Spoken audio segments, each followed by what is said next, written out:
Did you want to say anything about that aspect of sustainability from an entrepreneurial perspective? My head's spinning. You know, this is my favorite part of this of the 4 modules, just the sustainability piece. And I will share full disclosure. When Maxine and I were driving, I was like, I just want to talk about growing the center. I don't want to talk about budgets. I don't want to talk about the operations. I just want to talk about growing the center. So I'm very glad we're at the sustainability piece. Maxine knows I am a champion of ensuring longevity and continuity. One of the things that we have to understand, and again, I'm not a staffer of the Family Success Center of Horizon. I'm a volunteer for the most part.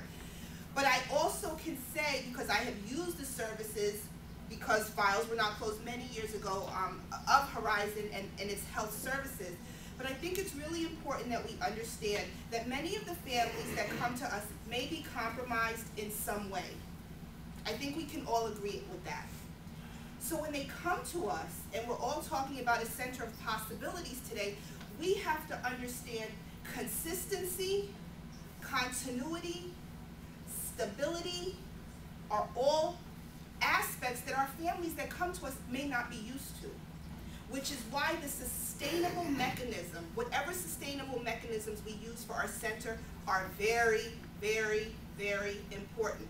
We want to make sure when the families come for the very first time, because your son got a letter in his book bag, or because someone knocked on your door, and you come back a year later or 2 years later, we're still there, programs are still running, people are still excited to come to work every day.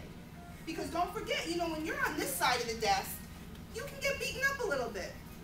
But we have to make sure that the experience that the families have coming to us does not change, as best we can. So that's why it's important to have aspects of being sustainable in place for your center. Can I just go into a couple of points about Maxine? Okay, thank you. I told you, she sits in the big chair, so I have to get her approval first. I think one of the things our center has used to maintain our reputation within the community, to maintain our relationships, is to develop solid partnerships. For those of you who are taking notes, please write this down. Maintaining and developing partnerships. By trade, I'm an entrepreneur and I run a business, I run a media company, and I've done so for many, many years.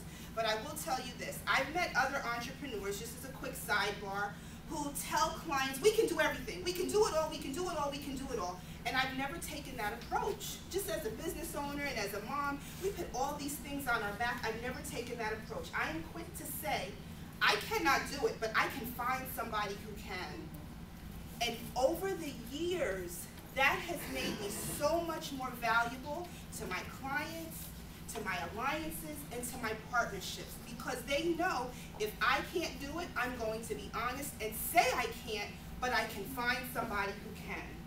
Now let's flip that back to what we do in our family success centers every day. You don't have to do it all. You don't have to do it all. We don't want our team and staffers and volunteers to get beaten up. To ensure longevity, find partners. Please. We do so much. I'm just going to give a quick shameless plug. We're hosting a 3-month-long conference for women in the fall. And let me tell you, we're doing it through partnerships. It's okay to talk to people. And sometimes, is anybody here familiar with the story, The Emperor Has No Clothes? You want to share a little bit? Does anybody want to share a little bit about the story of The Emperor Has No Clothes? No? Okay, well, I'll share. Well, let's make it really quick. Nobody wants to, some people may be a little bit hesitant of letting people in to your center because they might find flaws. They may, and that's what happened. The emperor's walking around with no clothes, and nobody wants to tell the emperor, you know, he has no clothes. The gist of it. And that's what can happen. A lot of times partnerships are not developed or formed or strengthened because you're flawed in some way. Well, guess what? They're flawed too. They're flawed too. Your center may have flaws, but guess what?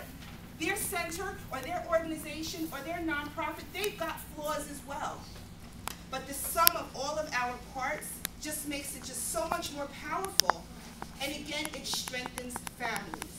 When we're talking about sustainability and we're talking about families being able to come come in 2009 and get help and do well, and now through no fault of their own, they need to come back. We want them to know that we're still here. Not only are we still here, but we've got programs for them, we've got resources for them, we've got connections that can help them, and it's partnerships are not just taking a photocopy. I hope I'm not stepping on anybody's toes here. It's not just taking a photocopy. Here's our county resources.